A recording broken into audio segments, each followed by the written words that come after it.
रोते हो मन का ना होने पर, जो लिखा है वो होकर रहेगा। एक रास्ता बंद होने से पहले भगवान 10 रास्ते खोल देते हैं। गर्मी के मौसम में पत्ते सूखने के बाद भी पंछी घोंसला नहीं छोड़ते, क्योंकि वे भी जानते हैं कि फिर से बरसात आएगी और पेड़ पर नए पत्ते आएंगे। जो हुआ उसे भूलकर एक नई शुरुआत करो और याद रखो, जिसका कोई नहीं होता उसका भगवान होता है। अच्छे लोगों में एक खास बात होती है, वे बुरे वक्त में भी अच्छे होते हैं। गीता में लिखा है, निराश मत होना, कमजोर तेरा वक्त है, तू नहीं। हमेशा खुद पर विश्वास रखना, क्योंकि एक पेड़ पर बैठा पक्षी कभी भी डाल टूटने से नहीं डरता, क्योंकि उसका भरोसा डाल पर नहीं बल्कि खुद के पंखों पर होता है। अगर दो व्यक्ति में कभी लड़ाई न हो तो समझ लेना कि रिश्ता मन से नहीं दिमाग से निभाया जा रहा है। कोई व्यक्ति बहुत ज्यादा परेशान हो, ऐसे में कोई आकर उसे कहे कि मैं हूं ना, उसके द्वारा कहे गए ये 3 शब्द उस व्यक्ति के जीवन में की सारी परेशानियों को दूर कर देता है। क्यों रोते हो, मैं हूं ना, इस वाक्य में छुपी भावनाएं बहुत गहरी होती है। यह सिर्फ 4 शब्दों का वाक्य नहीं है, बल्कि किसी के दुख और तकलीफ में उसके साथ खड़े रहने का वादा है। इस वाक्य के पीछे जो भावनाएं छिपी होती है वह रिश्तों और विश्वास, सहयोग और प्रेम को दर्शाती है। किसी को ये कहना कि मैं हूं ना का सबसे पहला मतलब होता है भावनात्मक सहारा देना। जब कोई व्यक्ति रोता या उदास होता है तो वह किसी प्रकार की पीड़ा से गुजर रहा होता है। यह पीड़ा शारीरिक भी हो सकती है, लेकिन ज़्यादातर मामलों में यह मानसिक या भावनात्मक होती है।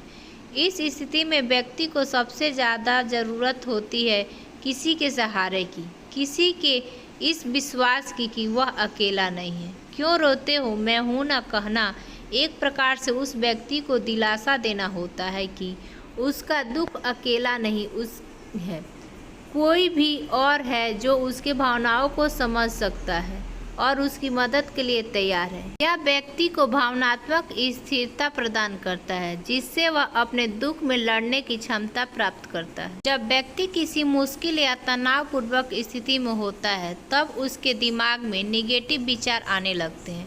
वह खुद को अकेला महसूस करने लगता है और उसके आत्मसम्मान को भी कमी आने लगती है। ऐसे समय में कोई उसे यह कह दे कि मैं हूं ना, तो उसे मानसिक सहारा मिलता है। यह मानसिक सहारा उस व्यक्ति को यह याद दिलाता है कि वह अकेला नहीं है और उससे जुड़े लोग उसकी चिंता कर रहे हैं। मनोविज्ञान के अनुसार जब व्यक्ति को यह महसूस होता है कि वह दूसरों से जुड़ा हुआ है तो उसकी मानसिक स्थिति बेहतर होने लगती है और यह सकारात्मकता उसे मुश्किल समय में से निकलने में मदद करती है। मैं हूं ना के शब्दों में छिपा भाव व्यक्ति के मानसिक स्वास्थ्य पर सकारात्मक प्रभाव डालती है और उसे नई ऊर्जा दे भरती है। केवल व्यक्तिगत सहारा ही नहीं है, यह रिश्तों के महत्व को भी दर्शाता है। यह वाक्य किसी मित्र, परिवार या प्रेम संबंध में बोला जाता है, जो उस संबंध को गहराई को दिखाता है। रिश्तों में विश्वास और भरोसा बहुत महत्वपूर्ण होता है और कोई व्यक्ति यह कहता है कि मैं हूं ना, तो वह उस भरोसे को और मजबूत करता है। हर रिश्ता तभी फलता फूलता है जब उसमें दोनों पक्ष एक दूसरे का सहारा बनते हैं। यह वाक्य इस बात की पुष्टि करता है कि रिश्ता आपसी सहयोग और समझदारी पर आधारित है। जब व्यक्ति को यह एहसास होता है कि उसका साथी या परिजन हर परिस्थिति में उसके साथ है तो उसका आत्मविश्वास बढ़ता है और वह अधिक संतुलित हो जाता है। समाज में लोग अक्सर अपनी समस्याओं को छुपाने की कोशिश करते हैं। उन्हें लगता है कि रोने या अपनी भावनाओं को व्यक्त करने से उनकी कमजोरी सामने आएगी। ऐसे में अगर कोई व्यक्ति खुले तौर पर कहता है कि क्यों रोते हो, मैं हूं ना, तो यह उस सामाजिक दबाव को कम करता है। यह दिखाता है कि भावनाएं व्यक्त करना कमजोरी नहीं बल्कि इंसानियत है और एक दूसरे का सहारा बनना समाज के स्वास्थ्य विकास के लिए जरूरी है। जब कोई कहता है कि मैं हूं ना, तो वह व्यक्ति अपने साथी को सुरक्षा और विश्वास का अनुभव कराता है। यह शब्द केवल सत्वात्मक नहीं है, यह एक तरह का वचन भी है कि वह हर हाल में उसके साथ रहेगा। यह सुरक्षा का अनुभव व्यक्ति के आत्मसम्मान और विश्वास को बढ़ाता है, जिससे वह कठिनाइयों का सामना करने के लिए मानसिक रूप से तैयार होता है। यह वाक्य एक मानसिक कीलो के रूप में कार्य करता है, जहां व्यक्ति खुद को सुरक्षित महसूस करता है। जब किसी के पास यह सुरक्षा होती है कि उसे किसी भी परिस्थिति में समर्थन मिलेगा, तो वह जीवन की बड़ी से बड़ी मुश्किलों का सामना भी हिम्मत से करता है। क्यों रोते हो, मैं हूं ना। यह वाक्य केवल कहने वाले की उदारता को ही नहीं दिखाता, बल्कि निस्वार्थ भावना को भी प्रकट करता है। इस वाक्य को कहने वाला व्यक्ति निस्वार्थ रूप से अपने साथी को यह बता रहा है कि वह उसकी मदद के लिए तैयार है, चाहे उसे खुद कितना भी कठिनाइयाँ क्यों न हो। यह निस्वार्थ रिश्तों को और मजबूत बनाती है और दोनों पक्षों के बीच का संबंध अधिक गहरा और सच्चाई बनती है। एक बच्चा स्कूल में किसी परीक्षा में असफल हो जाता है और उसे लगता है कि वह अपने माता पिता को निराश कर देगा।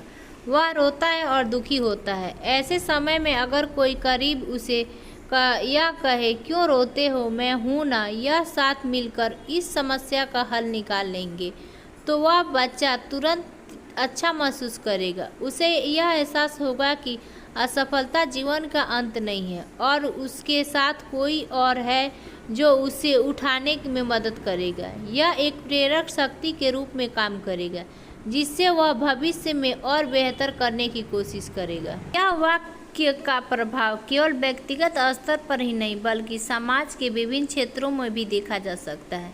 जैसे कि जब कोई इस समुदाय में किसी प्रकार की त्रासदी या आपदा आती है, तब एक दूसरे को लोग सहारा देते हैं।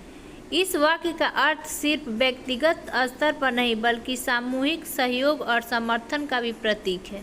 समाज में जब लोग एक दूसरे की मदद के लिए खड़े होते हैं, तो वह समाज अधिक सहनशील और समृद्ध होता है। क्यों रोते हो, मैं हूं ना। वाक्य 4 छोटे शब्दों की असंख्य भावनाओं और विचारों को समेटते हुए यह वाक्य न सिर्फ व्यक्ति को सम्मान देता है, बल्कि उसे भावनात्मक, मानसिक और सामाजिक रूप से मजबूत बनाने का भी काम करता है।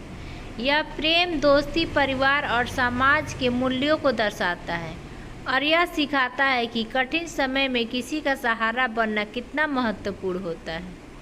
यह जीवन के सबसे कठिन क्षणों में सहारा देने का एक शक्तिशाली साधन है। यह कहानी है आदित्य और रोहन की। दोनों बचपन के दोस्त थे। दोनों के साथ में खेलना, पढ़ाई की और कई मुश्किलों का सामना किया। उनका रिश्ता इतना मजबूत था कि वे एक दूसरे के बिना अपने जीवन की कल्पना नहीं कर सकते थे।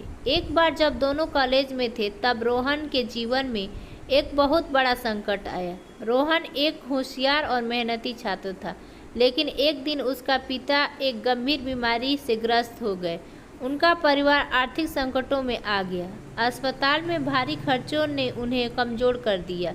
रोहन को पढ़ाई के साथ साथ अपने परिवार की देखभाल भी करनी थी। धीरे धीरे उनकी पढ़ाई पर भी असर पड़ने लगा। उसने अपनी परीक्षाओं और अच्छे अंक नहीं ला पाए और वह मानसिक और भावनात्मक रूप से टूट गया। एक दिन आदित्य ने रोहन को अकेला बैठा देखकर उसका चेहरा उदास था, आंखों में आंसू थे। आदित्य ने उसे समझाने की कोशिश की, लेकिन रोहन ने कहा, मुझे लगता है कि मैं अब और नहीं कर सकता, मेरे पास कोई रास्ता नहीं बचा।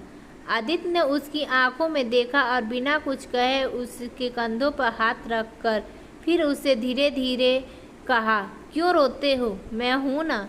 ये शब्द सुनकर रोहन को अचानक एक राहत महसूस हुई। आदित्य ने रोहन को याद दिलाया कि वह अकेला नहीं है और वह हर कदम पर उसका साथ खड़ा रहेगा। आदित्य ने न केवल उसके भावनात्मक सहारा दिया, बल्कि उसके अपने परिवार से बात करके रोहन के पिता के इलाज के लिए आर्थिक मदद भी जुटाई। आदित्य ने रोहन की पढ़ाई में भी मदद की, उसे अपनी परिस्थितियों से उबरने का सहारा दिया। वह रोज उससे साथ बैठता, उसे हिम्मत देता और हर बार यही कहता, मैं हूँ ना, सब ठीक हो जाएगा। आदित्य की इस निस्वार्थ मदद और प्यार ने रोहन को फिर से खड़ा कर दिया। कुछ महीनों बाद रोहन के पिता की सेहत में सुधार हो गया। वह खुद भी धीरे धीरे अपनी पढ़ाई में ध्यान लगाने लगा। समय के साथ उसने फिर से अपने परीक्षा में अच्छे अंक हासिल किए। एक दिन जब रोहन ने अपनी डिग्री हासिल की तो वह आदित्य के पास गया। उसकी आंखों में खुशी के आंसू थे। उसने आदित्य से कहा, अगर उस दिन तुमने मुझे ये नहीं कहा होता कि मैं हूं ना, तो शायद मैं यहाँ तक नहीं पहुँच पाता। क्यों रोते हो? मैं हूं ना सिर्फ यह एक वाक्य नहीं है, यह उस विश्वास का प्रतीक है जो हम अपने परिजनों को देते हैं। जब हम किसी को ये कहते हैं कि हम उसे यह विश्वास दिलाते हैं कि चाहे किसी भी परिस्थिति हो वह अकेला नहीं है। यह शब्द प्यार, दोस्ती और निस्वार्थ का प्रतीक है जो रिश्तों को गहरा और मजबूत बनाता है। आदित्य और रोहन का रिश्ता हमें यह सिखाता है कि सच्चा दोस्त वही होता है जो मुश्किल समय में आपके साथ खड़ा रहे, चाहे परिस्थितियाँ कैसी भी हो।